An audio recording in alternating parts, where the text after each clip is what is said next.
Eu sou Jesué da Silva Andrade. Nós vamos diretamente para o nosso assunto, para o nosso estudo hoje.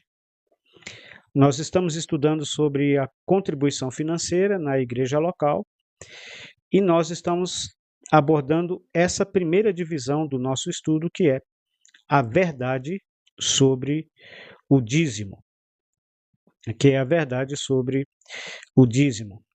Então, nós já consideramos que dízimo é literalmente 10%. Já vimos a sua primeira menção em Gênesis 14, 18, 20, 28, Gênesis 28, 20 a 22. E a última menção, que é em Hebreus, capítulo 7, versículo 1 a 10.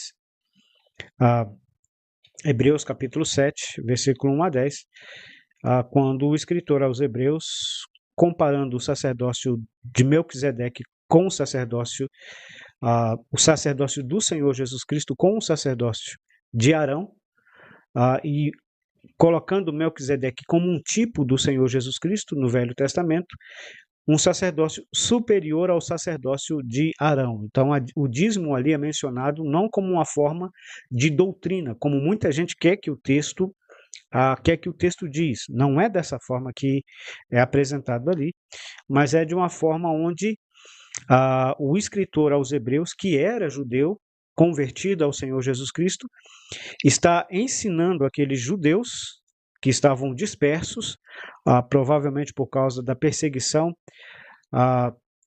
da diáspora, né, que ocorreu no ano 70 depois de Cristo, com a invasão do general Tito a Jerusalém. Ele sitiou Jerusalém, né, ele liderando o exército romano, e os judeus foram dispersos pelas nações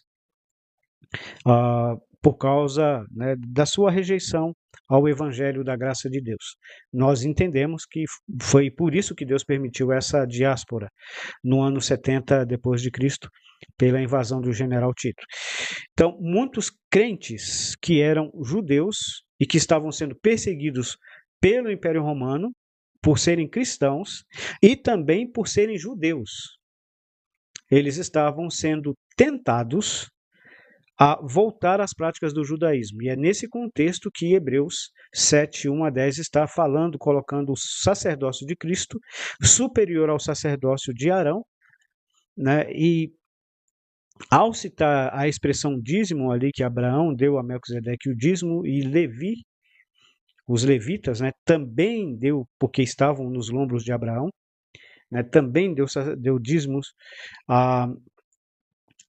É uma figura de linguagem que ele está usando, considerando assim o sacerdócio de Melquisedeque, que é um tipo do sacerdócio de Cristo, como algo superior ao sacerdócio de Arão. Então, eles abandonarem o Senhor Jesus Cristo, abandonarem o Evangelho, abandonarem a graça de Deus e voltarem para as práticas do judaísmo, era voltar para aquilo que era uma sombra, aquilo que era uma figura daquilo que é a realidade, daquilo que é real, daquilo que é sólido, que é o Senhor Jesus Cristo. Não é a intenção do escritor aos Hebreus ensinar sobre o dízimo no sentido de como uma doutrina, mas ali ele é só citado para destacar isso, a superioridade do sacerdócio do Senhor Jesus Cristo ao sacerdócio de Arão, sacerdócio esse que era tipificado pelo sacerdócio de Melquisedeque. Mas havia pelo menos 4 espécies de dízimos em Israel. 3 dízimos instituídos pelo próprio Deus, né, o dízimo das colheitas e dos animais, ou seja, tudo aquilo que a nação colhia, tinha que separar 10% e mandar para a tribo de Levi. O dízimo dos dízimos, que era os levitas recebiam os dízimos. Então, ao receberem os dízimos, eles tinham que fazer uma contabilidade daquilo que eles haviam recebido, e nisso eles deveriam separar 10% e entregar para a família de Arão, para o sacerdote Arão. Isso era chamado de dízimo dos dízimos. O dízimo de 3 anos, que era dado especialmente aos levitas, pobres e estrangeiros de Israel. Cada ano eles tinham que recolher o dízimo normal, a cada ano. Então, as tribos recolhiam os dízimos, davam para os levitas pegavam os dízimos e faziam a contabilidade e separava o dízimo dos dízimos, que era para os sacerdotes, a família do sumo sacerdote, e a cada 3 anos, e eu creio que os levitas também deveriam fazer isso, né? Mas a cada 3 anos eles tinham que separar um dízimo especial. Conversando com vários irmãos sobre como é que seria feito essa contagem, né? Talvez, se você que está nos assistindo tem um conhecimento melhor sobre isso, até nos ajude, mas conversando com alguns irmãos e lendo alguns comentários também, a gente chegou num consenso que a pessoa separava, por exemplo, ele tinha 100 cabeças de gado, né? E nessas 100 cabeças de gado, o que ele fazia? Nessas 100 cabeças de gado, ele separava 10%, então ele ficava com 90. Ele separava 10 e dava para os levitas, então ele ficava com 90. Ele colhia lá, não sei, né, mas quantas sacas de trigo, quantas sacas de cevada? 100 sacas de cevada, separava 10. Quantas sacas de trigo? Separava 10. Eles usavam quantos rim de azeite, quantos batos de vinho. Eu não vou entrar nos detalhes de cada uma dessas medidas, mas eles separavam 1/10 para os levitas. Aí sobrava aquela quantia. De 100 sobrava 90. Então, desses 90, ele tirava mais 10%. Então, ou seja, ele tirava mais 9. A cada 3 anos ele tinha que fazer isso. Então, naquele ano, ele dava o dízimo normal e depois esse dízimo, alguns chamam de dízimo festival. Mas a questão é que o objetivo dos dízimos, desses 3 dízimos, era principalmente, e nós vimos isso, principalmente haver mantimento, né, sustento para os levitas, que tinham que ter a responsabilidade de consagrar as suas vidas ao Senhor e a obra do Senhor ali, literalmente no templo, e era muito serviço, tá? Se você for analisar o serviço que eles realizavam no templo, só de sacrifícios que eles realizavam todos os dias, tinham que sacrificar 2 cordeiros de manhã e 2 cordeiros à tarde.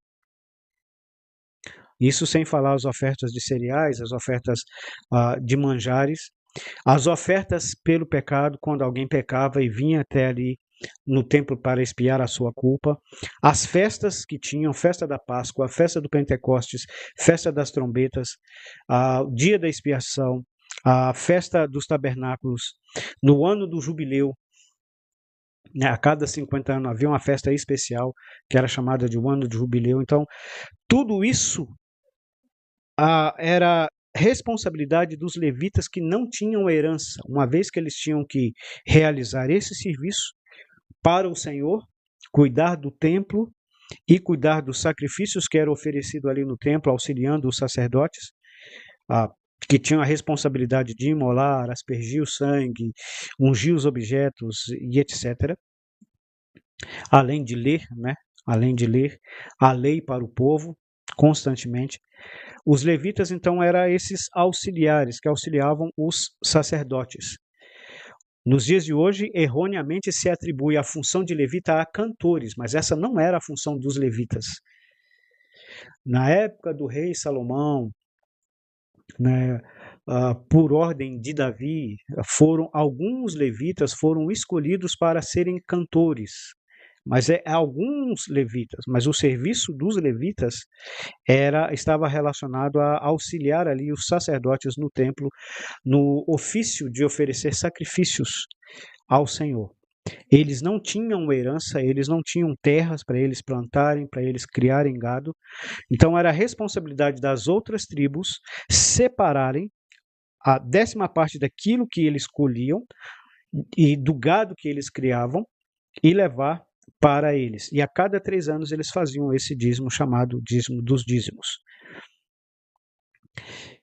E havia, segundo 1 Samuel 8,15, o quarto dízimo que foi instituído na época dos reis. Deus vai avisar ao povo de Israel que eles não deveriam ter um rei governando sobre eles, porque o rei queria subjugá-los com impostos, e desses impostos seria dízimos, além dos dízimos que eles já tinham que pagar, que eles já tinham que devolver, melhor dizendo, para o serviço do tabernáculo e posteriormente do templo em Jerusalém.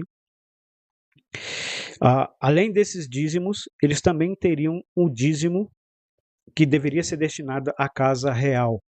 Então, o dízimo não era nada mais do que os impostos que o povo de Israel tinha que ofertar, tinham que dar, tinham que devolver, no caso ali, para a manutenção do templo e daqueles que estavam ali trabalhando no templo, e no caso da casa real.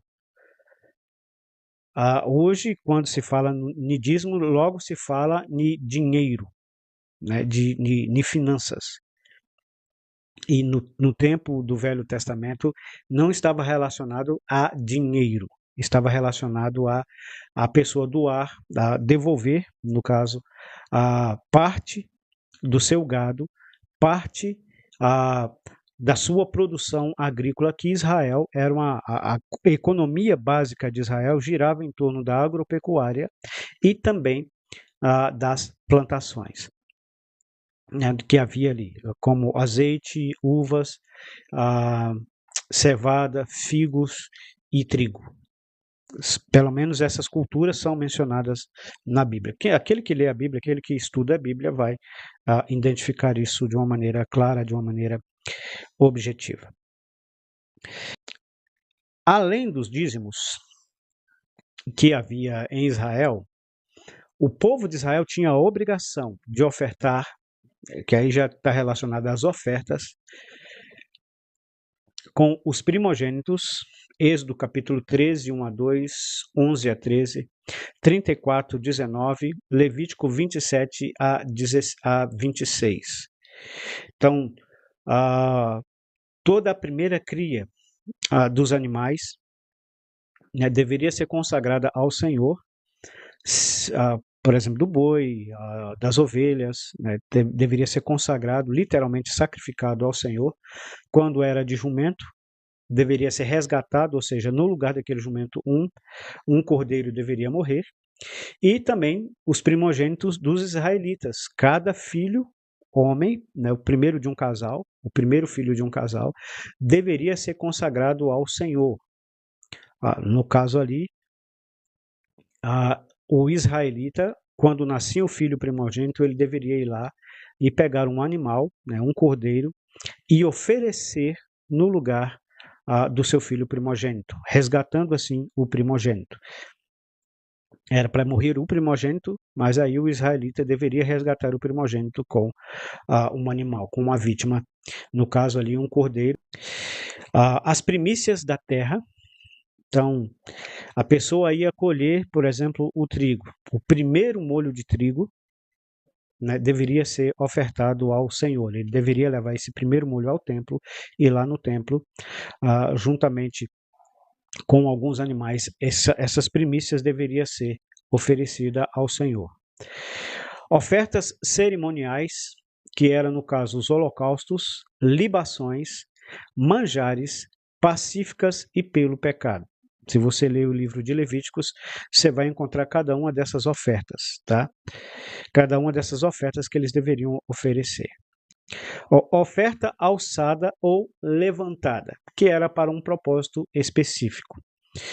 Em Êxodo capítulo 25, 1 a 2, versículo 8 a 9, capítulo 35, versículo 4 a 5, versículo 10, versículo 20 a 22, 36, versículo 6 a 7. Eu estou correndo, porque são muitas referências, o tempo não vai permitir a gente analisar cada uma dessas referências, mas você pode analisar cada uma delas.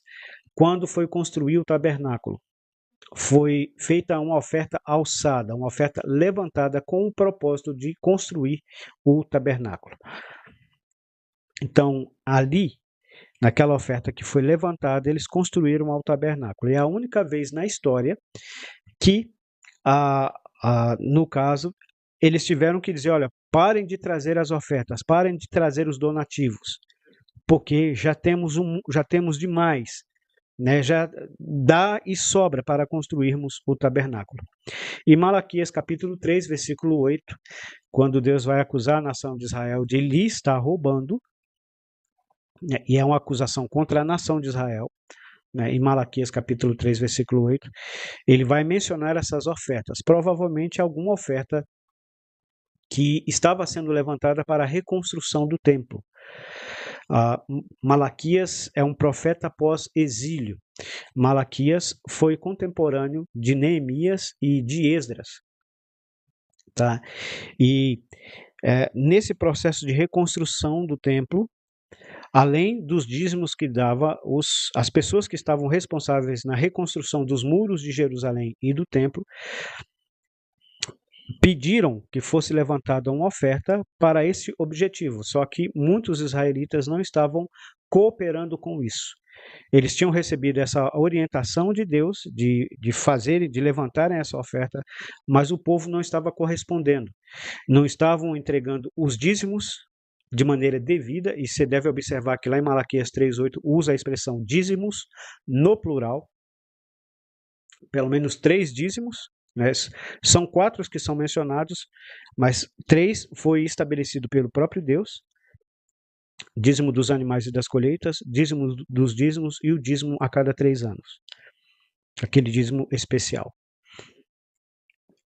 Então, nesse caso, quando aparece a palavra dízimos, na palavra de Deus, ela está se referindo a neste aspecto, né, que era 3 espécies de dízimos que era praticada pelo povo de Israel.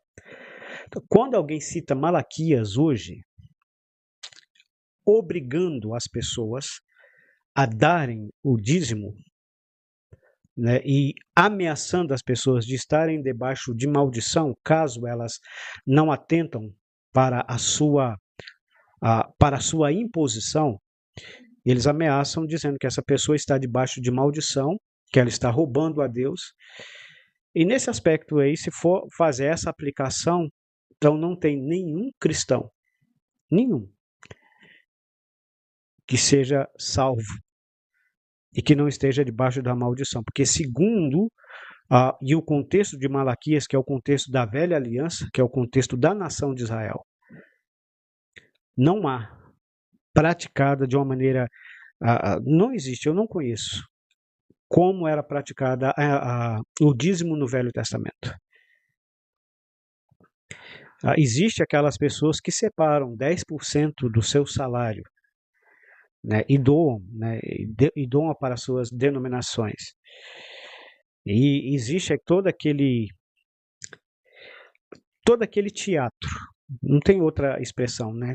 Tem um quadro com o nome de cada pessoa, com os envelopes de cada pessoa, todo ano, todo mês, aquele líder daquela denominação vai lá, pega, faz as anotações, coloca lá no quadro, coloca lá numa exposição as pessoas que estão sendo fiéis com o dízimo e as que não estão sendo, expondo assim os membros daquela denominação, elogiando, amaciando o ego, inflando o ego de alguns, né? Eu sou dizimista.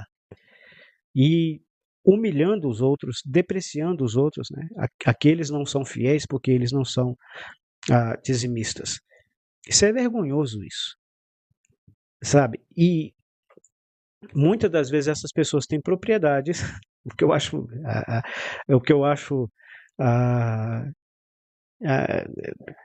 acho interessante isso. Muitas dessas pessoas têm propriedades, muitas dessas pessoas têm criação, muitas dessas pessoas plantam, mas elas só dão o dízimo do salário que elas ganham. Eu sei de casos assim, né, de pessoas que são aposentadas que tem terrenos, né, tem propriedades rurais. Nessas propriedades rurais eles colhem café, colhem milho, colhem arroz, feijão, criam gado de leite, criam porcos, né? Os porcos ali em Israel eram animais considerados imundos, e o judeu e o israelita não criavam porcos, né? No tempo do Senhor Jesus Cristo tem pessoas ali que estão fazendo aquilo, mas eram pessoas que tinham se misturado, né, com a culturas gentílicas que haviam se misturado com o povo de Israel no tempo do exílio, do primeiro exílio, no caso o exílio babilônico. Enfim, você pode observar isso, né?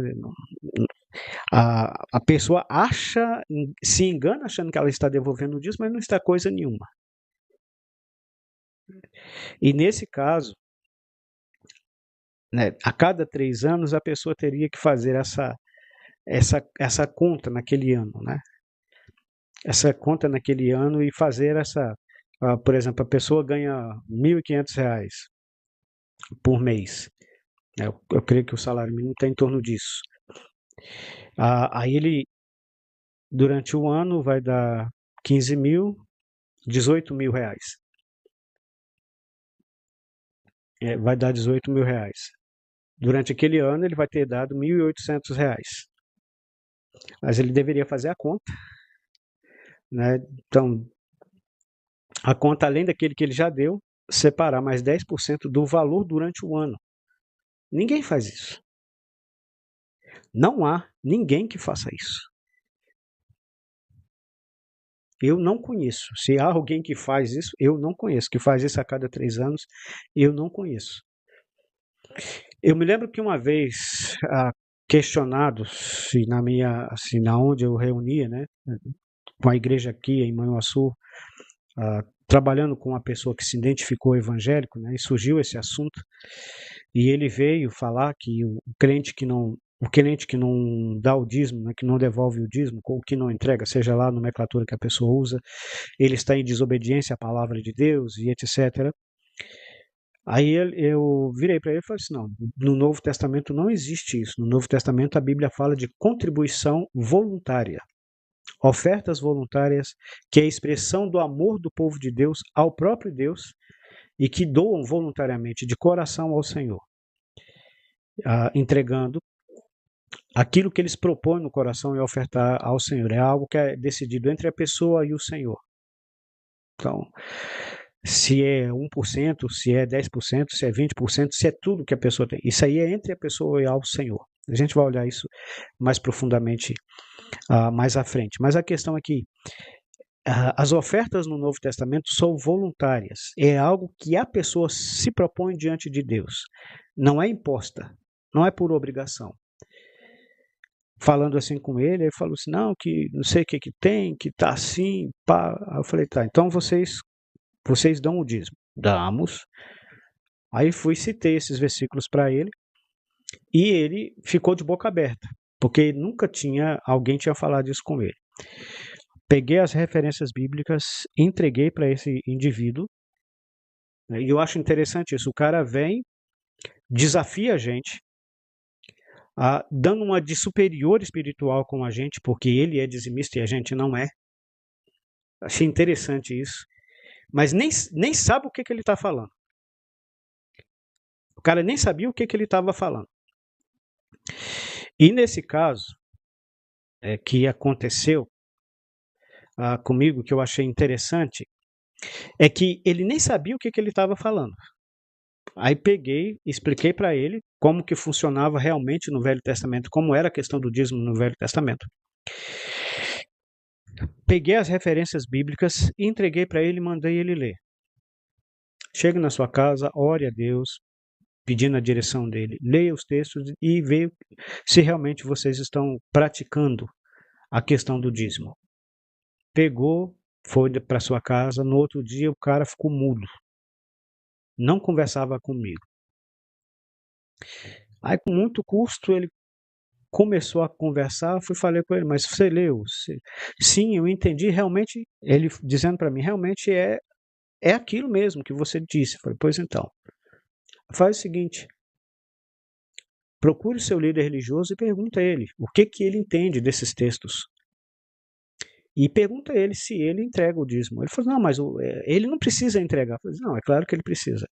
Os levitas entregavam, o dízimo era dado para os levitas e os levitas separavam o dízimo deles do que eles recebiam e entregavam também. Ele falou assim, não, mas não tem como. Eu falei, não tem. Se ele realmente entende aquilo que a Bíblia ensina, ele também vai fazer o mesmo. E levou. E que eu achei interessante, né? Os membros da denominação dele, ele podia mexer no bolso dos membros da denominação dele. Na hora que esse irmão foi falar com ele, eu acredito que esse indivíduo era um irmão mesmo, que eu via realmente seriedade nele, em relação à pessoa e obra de Cristo, mas o líder religioso dele proibiu ele de conversar comigo, de continuar conversando comigo sobre a Bíblia. Por quê? Porque nele questionar o seu líder religioso, né, que se auto-intitulava pastor, mexeu no bolso dele. Então, ele foi proibido e até ameaçado de ser excluído de igreja, segundo o que eu ouvi falar, ser excluído da sua denominação, porque estava conversando comigo. Então, é isso que esse pessoal faz. Eles pegam um texto isolado das Escrituras Sagradas, não estudam a fundo aquilo que o texto realmente está ensinando e está dizendo, e em cima de um texto isolado do seu contexto, eles fazem um pretexto enganando as pessoas para tirar dinheiro das pessoas, ameaçando essas pessoas de perderem a salvação delas e até de terem as suas vidas atrasadas, suas vidas materiais atrasadas, embaraçadas, porque elas não estão sendo fiéis. Eles usam até porque você não está devolvendo para Deus aquilo que é de direito dele. Só que na realidade a pessoa não está devolvendo para Deus, ela está devolvendo para a denominação dele. E ele está usando esse dinheiro conforme a seu bel prazer. E no Velho Testamento, creio que você observou isso, nós lemos isso semana passada, eu estou correndo aqui, mas nós lemos isso semana passada. Principalmente esse dízimo de a cada 3 anos, o objetivo dele era não só a manutenção, o sustento dos levitas, mas era também para dar um auxílio, para auxiliar as viúvas, os órfãos e os estrangeiros. Ou seja, as pessoas desfavorecidas materialmente, que estavam ali sofrendo com pobrezas, com necessidades, com carências ali naquela nação. Eu acho interessante que de vez em quando eu ouço e vejo, de vez em quando batem na minha porta pessoas que pertencem à denominação pedindo doações de mantimentos para fazerem cesta básica para as pessoas pobres. Mas isso não era para acontecer porque, segundo eles, nas suas denominações, o dízimo é obrigatório. Então, essas cestas básicas eram para serem feitas com as doações, com os dízimos que as suas denominações recolhem, e não eles saírem para as casas pedindo doações. Está entendendo? Mas vai falar isso para os líderes religiosos, que esses líderes religiosos dos dias de hoje. Eles andam de carro de luxo. Eles têm casa na praia, têm apartamentos de cobertura. Eles têm jatinhos, helicópteros e aviões. Com o dinheiro que eles extorquem. Isso é uma extorsão que eles extorquem, que eles fazem essa extorsão dos membros das suas denominações, das suas igrejas, que assim chamam de igrejas. Tirando das pessoas o pouco que elas têm, enquanto eles ficam se enriquecendo. Então, o povo de Israel, além dos dízimos, eles tinham todo esse sistema de ofertas, como nós já analisamos aqui. Alguém já disse que a contribuição israelita era de aproximadamente 30% do seu PIB, né, do Produto Interno Bruto. que era produzido em Israel, aproximadamente 30% era destinado, incluindo os dízimos, né, a palavra dízimos no plural, e as ofertas eram destinadas ali ao templo, que, né, as pessoas que estavam ali no templo tinham também essa responsabilidade, não só de manterem o serviço do templo e sustentar os levitas e tudo mais, mas também de fazerem a assistência social, distribuindo daquela coleta, daquelas ofertas que era feita ali juntamente com os dízimos para as pessoas necessitadas da nação, viúvas, pobres, órfãos e estrangeiros. Pergunto: isso é praticado hoje? Isso é praticado hoje? A maioria das denominações que eu conheço fazem isso, mas pedindo, em vez de tirar do cofre, né, de suas denominações, cofres esses que estão cheios dos dízimos que recolhem, né? Não, eles saem fazendo campanhas para doações, fazendo até falsas promessas. Que se você dá tanto, Deus vai dar tanto para você, né? Que já é outra coisa. Que já entra na questão do estelionato espiritual, ou seja, eles usam e distorcem a palavra de Deus para enganar as pessoas, para tirar mais dinheiro das pessoas com essa desculpa de estar fazendo obras de caridade.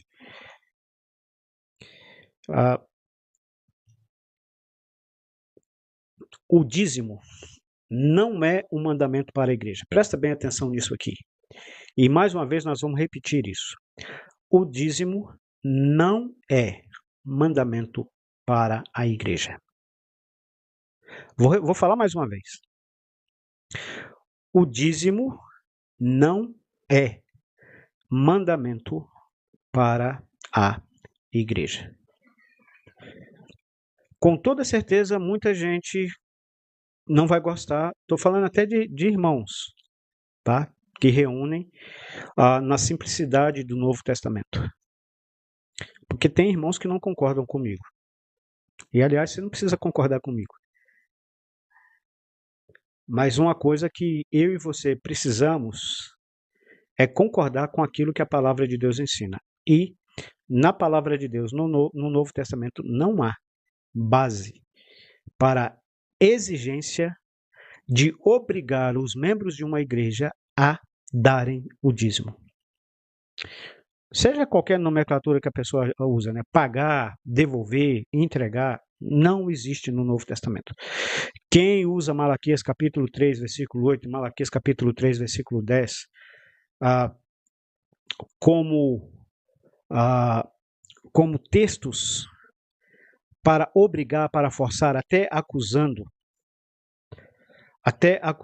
esses irmãos, né, acusando os membros da sua igreja de estarem roubando ao Senhor. E eu já ouvi. E olha só como o negócio ele é demoníaco. Isso é demoníaco. E eu vou provar para você. Isso é doutrina de demônio. E vou provar para você que isso é doutrina de demônio. Mas observa bem o pensamento. Malaquias capítulo 3, versículo 8 diz, Deus está dizendo, até usa ainda essa expressão, e realmente ali quem está dizendo é Deus mesmo, mas ele está falando com a nação de Israel, com o povo de Israel, com as 12 tribos de Israel, que tinha essa responsabilidade de pegar os dízimos e levar para o templo, né? E porque Israel não estava fazendo isso no contexto de Malaquias, os sacerdotes e levitas não estavam exercendo o seu serviço ao Senhor, porque tinham que deixar o serviço do templo para trabalharem com as próprias mãos, e nisso o serviço não ficava perfeito. E isso sem falar que o povo de Israel ali com as ofertas também estava oferecendo ao Senhor animais coxos, animais cegos, animais mancos. Deus chega a desafiar o povo de Israel, oferece isso para um príncipe, oferece isso para uma autoridade, e vê se eles vão receber isso.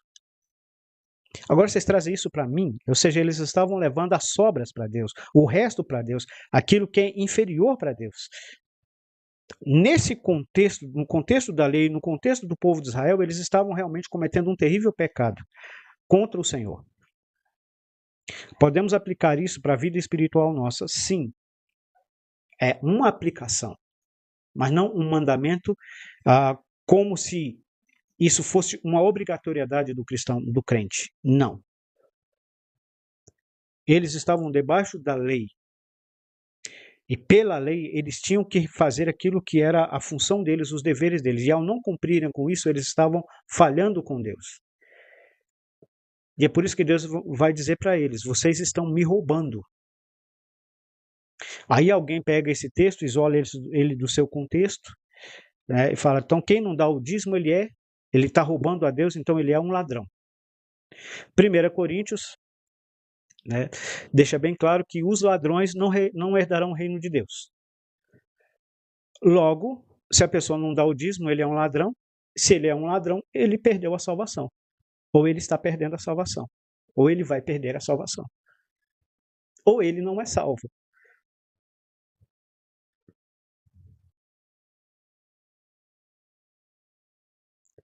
É um absurdo isso.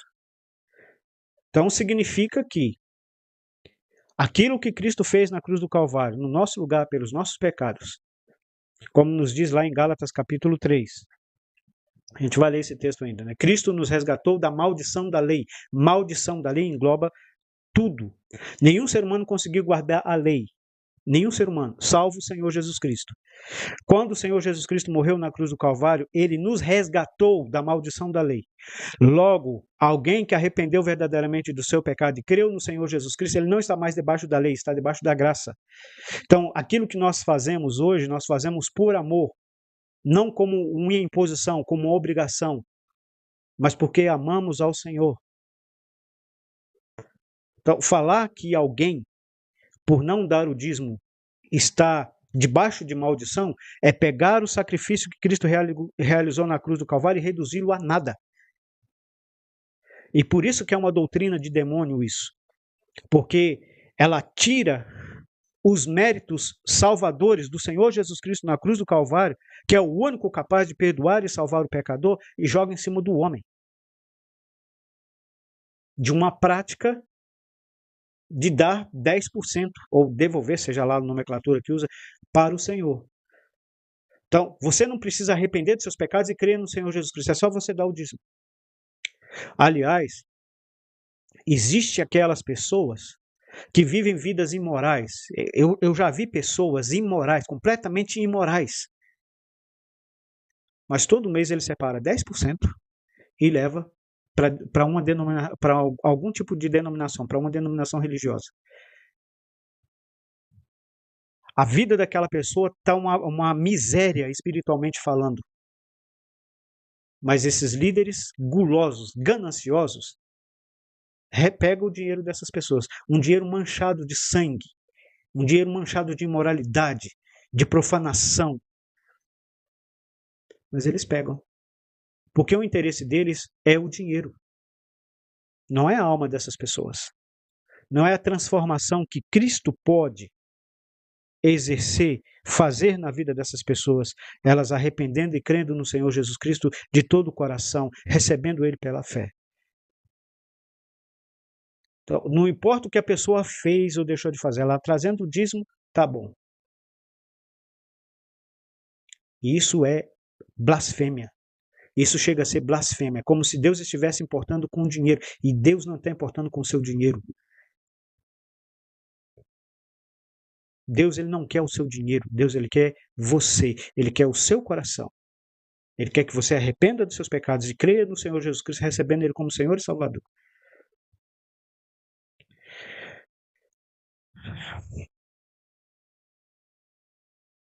Ah, mas e as menções de dízimo que tem no Novo Testamento? Por exemplo, Mateus capítulo 23, versículo 23, Lucas capítulo 18, versículo 12, Hebreus capítulo 7, versículo 1 a 2. Evangelho de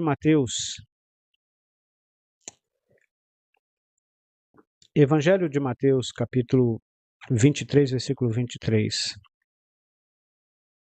Vamos lá ler o texto.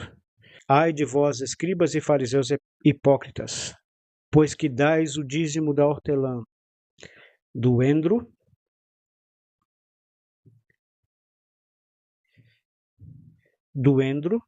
e do cominho, e desprezais o mais importante da lei, o juízo, a misericórdia e a fé. Deveis fazer estas coisas e não omitir aquelas. As pessoas dizem, Jesus falou que devemos dar o dízimo, porque ele falou com os fariseus, né, que eles deviam dar o dízimo. Está certinho, é isso mesmo. Ele falou com os fariseus. Quem eram os fariseus? Era uma seita dos judeus que coavam um mosquito e engoliam um camelo. Tá? Que percorriam o céu e a terra. E ele vai falar de tudo isso aqui no contexto. E o Senhor Jesus Cristo está censurando eles. Dentro do contexto aqui, os evangelhos estão num período chamado período de transição entre o Velho Testamento e o Novo Testamento. Aqui, no evangelho, o contexto ainda é o contexto de velha aliança, de Velho Testamento.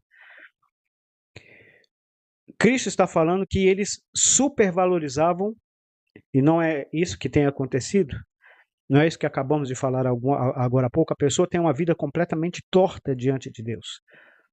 Completamente fora da vontade de Deus, vivendo em práticas imorais, promíscuas terríveis.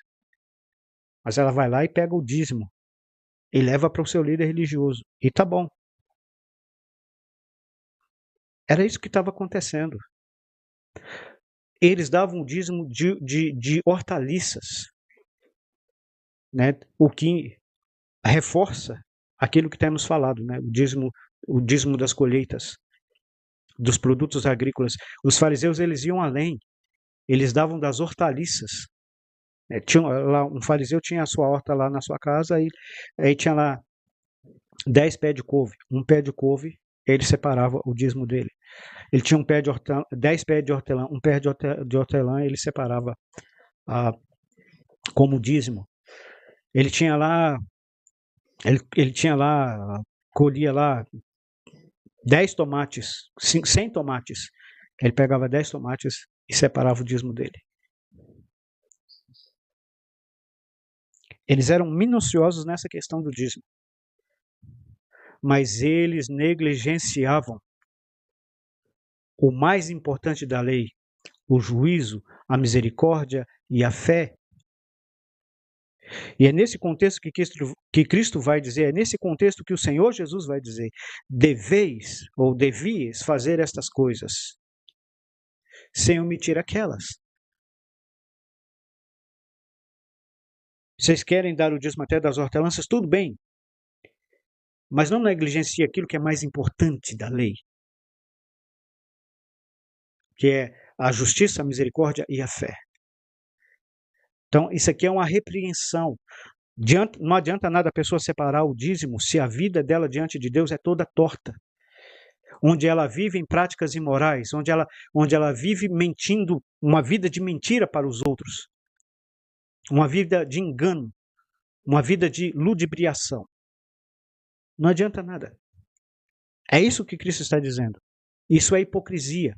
E é disso que ele está acusando os fariseus de fazerem. Serem hipócritas.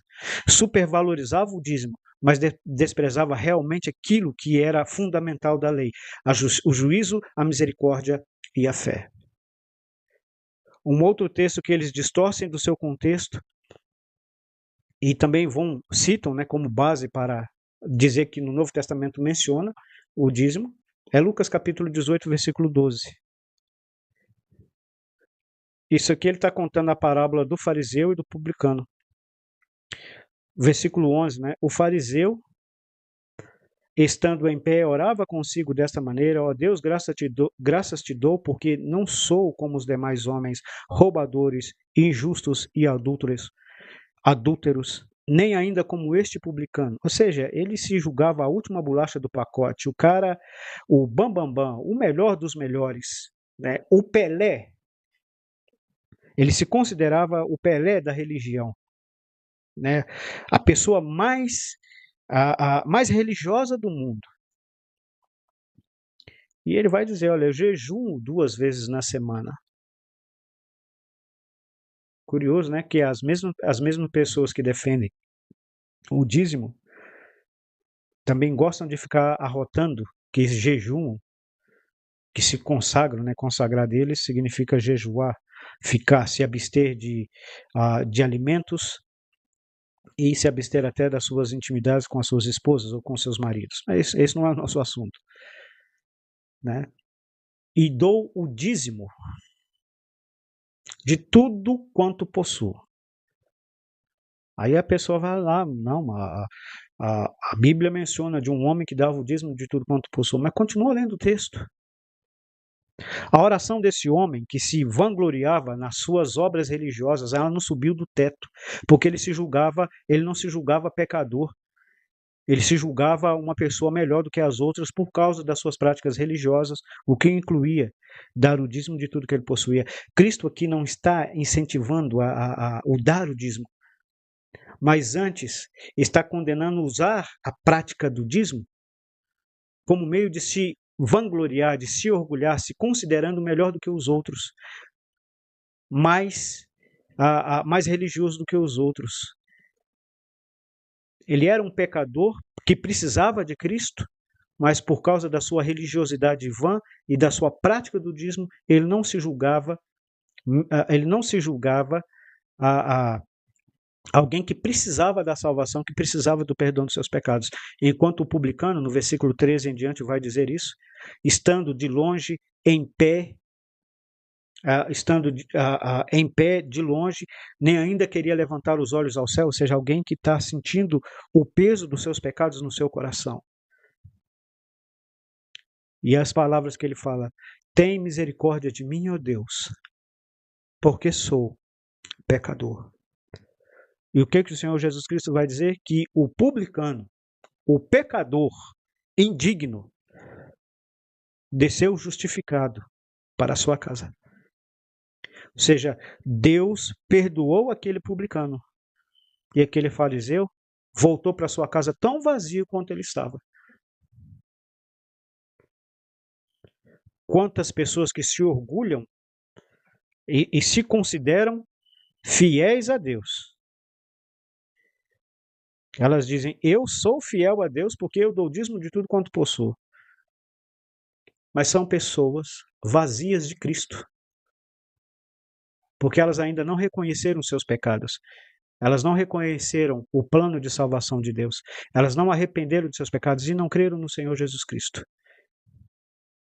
E eu fico imaginando no dia, se essas pessoas não se arrependerem verdadeiramente e não se converterem a Cristo, qual o argumento que eles irão usar no dia do juízo?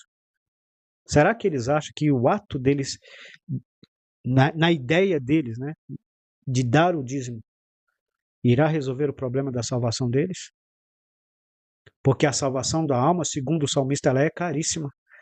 E mesmo que alguém vendesse tudo o que tem, pega o homem mais rico que existe no mundo, pega o Elon Musk, considerado o homem mais rico que existe no mundo.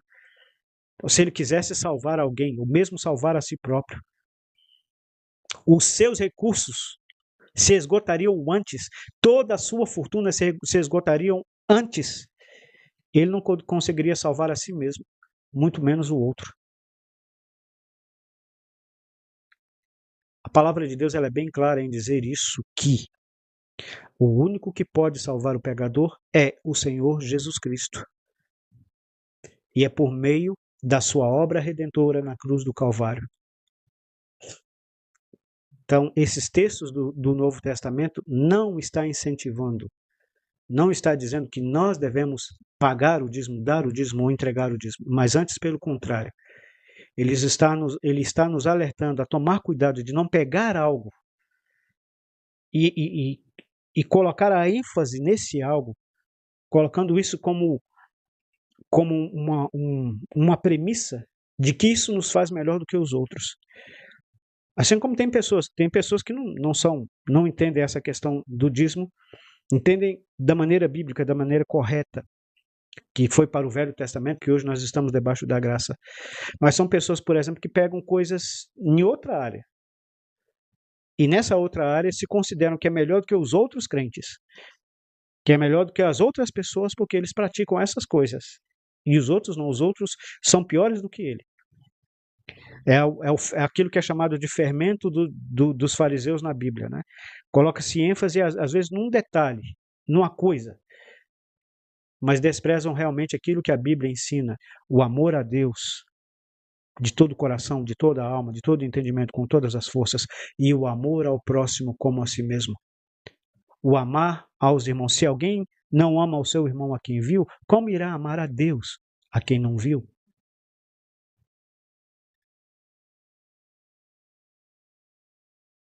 E é interessante. E às vezes coisas pequenas, que realmente são ensinadas na Bíblia para a igreja praticar. Mas é colocado tanta ênfase naquilo que tem rachado igrejas, que tem dividido o povo de Deus. No lugar de ser exercido o amor, a tolerância, o respeito, a compreensão, às vezes por causa de uma coisa num espírito de oração, de dependência do Senhor, esperar aquela pessoa a chegar naquele entendimento, naquela compreensão daquele ponto, mas coloca-se isso como um fator que, se esse irmão não praticar isso, eu não vou ter comunhão com ele. Aí, às vezes, por causa... são muitas coisas, né? Às vezes, por causa desse detalhe, se racha, se quebra a comunhão de uma igreja. Ou a comunhão de muitas igrejas, né? A gente tem visto isso acontecendo no meio da cristandade. É o mesmo princípio. A questão de ser mencionado. A questão de ser mencionado o dízimo nesses textos não, o Senhor Jesus Cristo não está dizendo que somos obrigados e se nós não fizermos isso estaremos debaixo de maldição. Qualquer um que usa esses textos está distorcendo terrivelmente a palavra de Deus. Existe esse ponto aqui que eu queria entrar nele, mas já estamos em cima da hora. Mas deixa eu só citar isso aqui. Aí vou citar os versículos, você lê. No próximo estudo nós vamos partir daqui. Nenhum crente que não paga o dízimo, ou que não entrega, que não devolve, seja lá a nomenclatura que você usa, nenhum crente que não paga o dízimo está roubando ao Senhor. Como está lá em Malaquias 3:8, né? Malaquias 3:8 não se aplica à igreja. Se aplica à nação de Israel. Se aplica ao povo judeu. Se aplica ao povo de Israel. Não se aplica à igreja. A igreja é o povo espiritual de Deus. Israel é o povo terreno, é o povo físico. Se esse texto fosse aplicado à igreja de Deus, então, neste caso, teríamos que desconsiderar Romanos capítulo 6, versículo 23. O dom gratuito de Deus é a vida eterna em Cristo Jesus. Gálatas capítulo 3, versículo 13. Cristo nos resgatou da maldição da lei, fazendo-se maldição por nós. Efésios capítulo 2, versículo 8. Pela graça sois salvos, mediante a fé em Cristo Jesus. Isso não vem de vós, é dom de Deus. Se Malaquias capítulo 3, versículo 8, se Malaquias estivesse ensinando que o crente está roubando ao Senhor e o crente está sendo ladrão, e no caso, se o crente está sendo ladrão, os ladrões não herdarão o reino de Deus, então teríamos que desconsiderar Romanos 6, 23, Gálatas 3, 13, Efésios 2, 8. E isso é um absurdo, porque quem salva é Cristo. Quem resgata é o Senhor Jesus Cristo. Nós somos salvos pela graça de Deus. Graça é favor imerecido, é algo que nós não merecemos. Ainda que uma pessoa pegue toda a sua fortuna e doe, seja lá para qualquer instituição religiosa, seja lá para qualquer finalidade, para qualquer obra de caridade, se ele não reconhecer os seus pecados e arrependido dos seus pecados, não confiar em Cristo de todo o coração como Senhor e Salvador, de nada, absolutamente de nada irá adiantar. É claro, ele vai fazer uma grande obra, o seu nome vai ser lembrado, vai entrar para a história, vai entrar para os jornais, mas diante de Deus, não adiantará nada, porque a salvação é um dom gratuito de Deus por meio da fé na pessoa e obra do Senhor Jesus Cristo. É o Senhor Jesus Cristo que resgata da maldição da lei. É pela graça de Deus que somos salvos por meio da fé em Cristo Jesus. Dízimo nunca salvou, nunca irá salvar, não salva ninguém. Quem salva é o Senhor Jesus Cristo. Então, se alguém ensina esse absurdo na sua denominação, se você já ouviu algum membro da sua igreja local ensinar esse absurdo, fala para ele, não deixe ele subir mais no púlpito, porque ele está sendo um inimigo da cruz de Cristo. Ele está ensinando salvação pelas obras. Ele está ensinando salvação por religião, e não aquilo que o Evangelho realmente ensina, que é a salvação pela graça, por meio da pessoa e obra do Senhor Jesus Cristo na cruz do Calvário. O dízimo estava relacionado à antiga aliança, estava relacionado ao povo de Israel, ao povo terreno de Israel. A igreja hoje está debaixo da graça, a igreja hoje é o povo espiritual de Deus. A igreja não está mais debaixo da lei, ela está debaixo da graça. E hoje, aquilo que nós fazemos, nós não fazemos para sermos salvos ou para continuarmos salvos. Aquilo que fazemos hoje, o fazemos porque fomos salvos. E devemos fazer por amor ao Senhor Jesus Cristo, de livre e espontânea vontade, de todo o nosso coração, dando a Ele o lugar que Ele merece em nossas vidas, que é o primeiro lugar. E aí vai afetar todas as áreas da nossa vida, inclusive as nossas finanças.